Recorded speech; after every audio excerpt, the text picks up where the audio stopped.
Welcome back. We are back again with our guest in Close Encounter, Dr. Mukul Sangma. Thank you. Some political questions for you now. You were once considered very close to Purno Sangma. At the time that Sangma revolted against Sonia Gandhi, you refused to support him. Whereas most Garo Hills MLAs supported him and went all out to support him. What was the reason for this betrayal? Because everybody says that you are Purno Sangma's creation.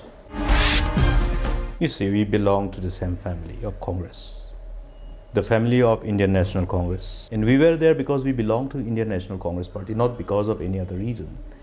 And obviously, if you recollect the 90s, we're talking about pre-1999.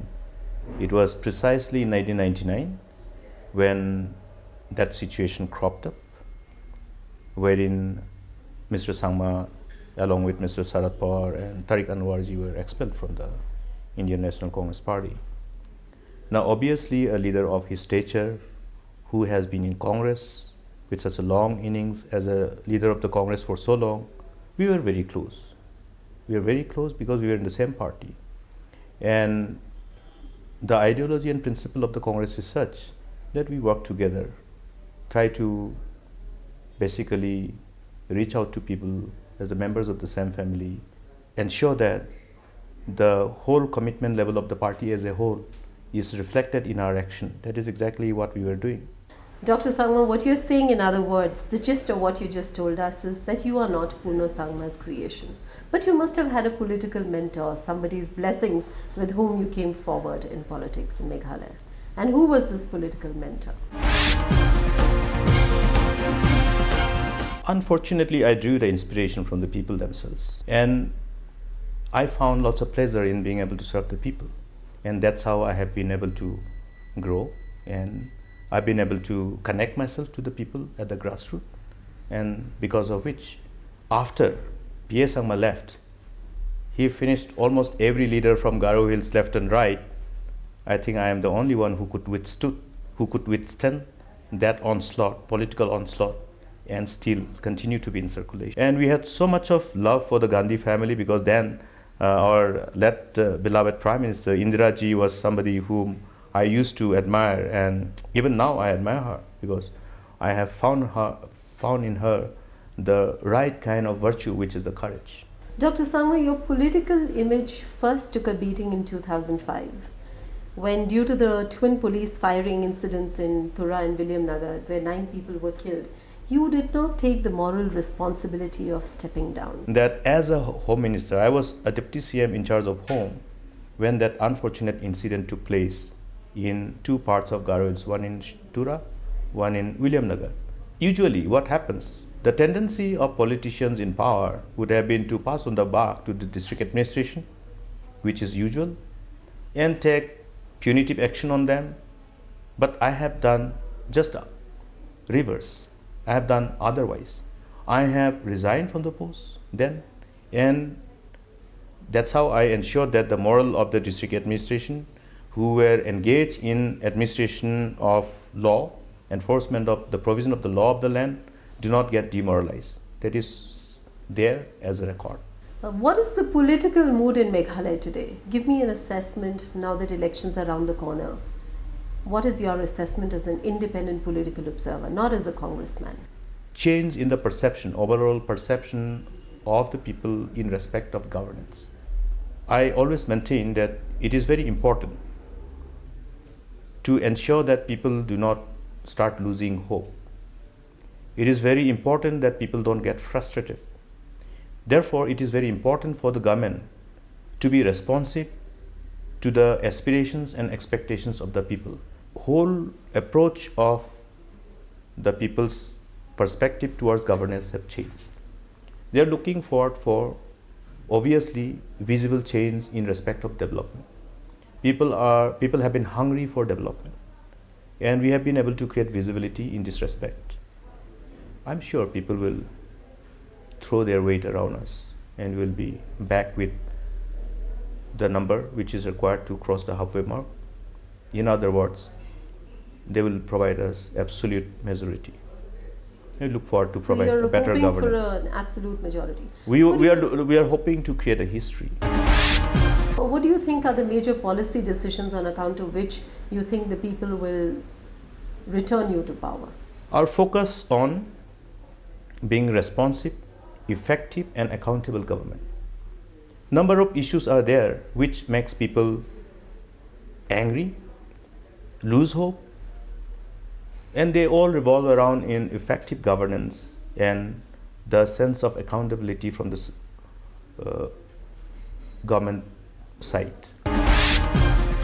Dr. Sangma, it is not as if corruption charges have not stuck to you. Serious corruption charges were leveled against you during your tenure as Power Minister, and many MOUs that you initiated as Power Minister were scrapped by the UDP-NCP government in 2008. So weren't these avoidable? You should look at the timing of those allegations. When was those allegations whipped up? They were whipped up in the eve of election 2008, and those people who whipped up these issues said that they will undo the whole thing. Did they undo the whole thing? But at the end of the day, they appointed legal committee. They went into the details to find out whether there was anything irregularities committed. They couldn't find. At the end of the day, what did they do? They delayed the whole implementation of the whole project. They not only scrapped those MOUs which were signed between the government and the private investors, private developers. They even scrapped the deal with NIPCO which was signed.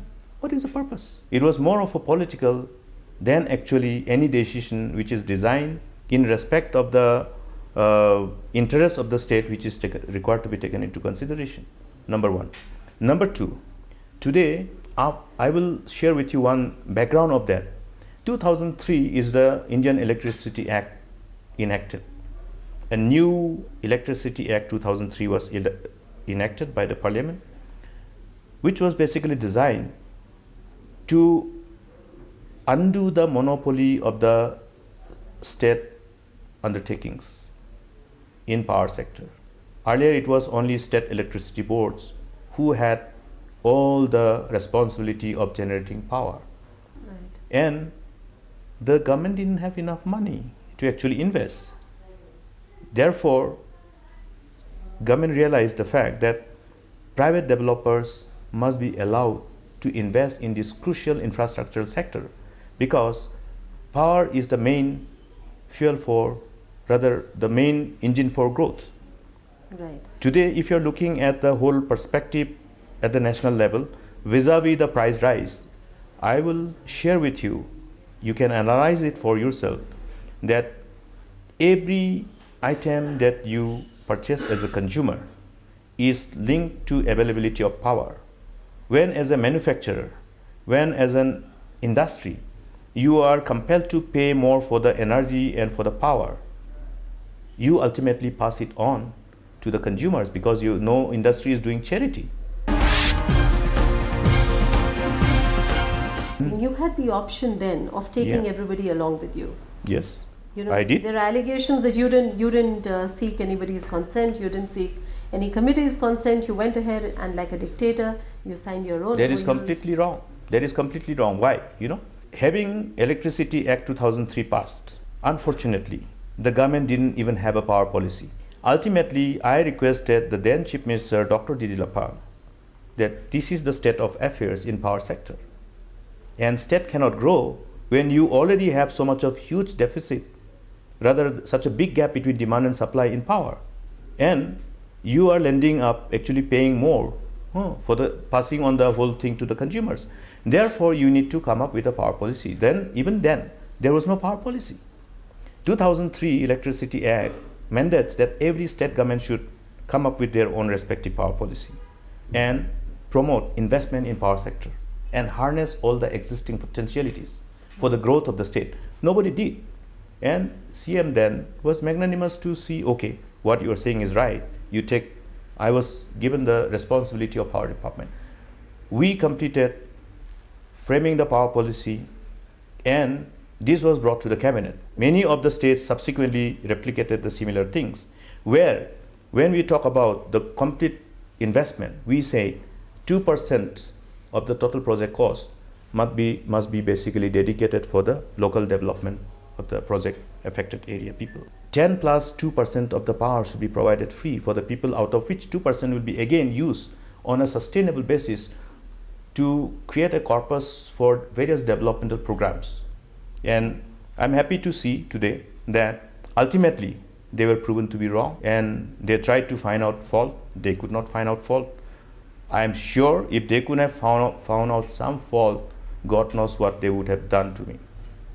Right. But have any of the projects that you actually intended to have any of them come up? Some of them have been already identified, DPR met, DPRs are already in the process of various other approvals.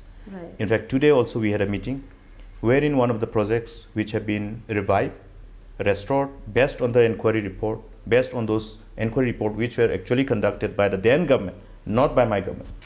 Okay, the projects which are revived, they have completed the whole feasibility studies, DPR are ready.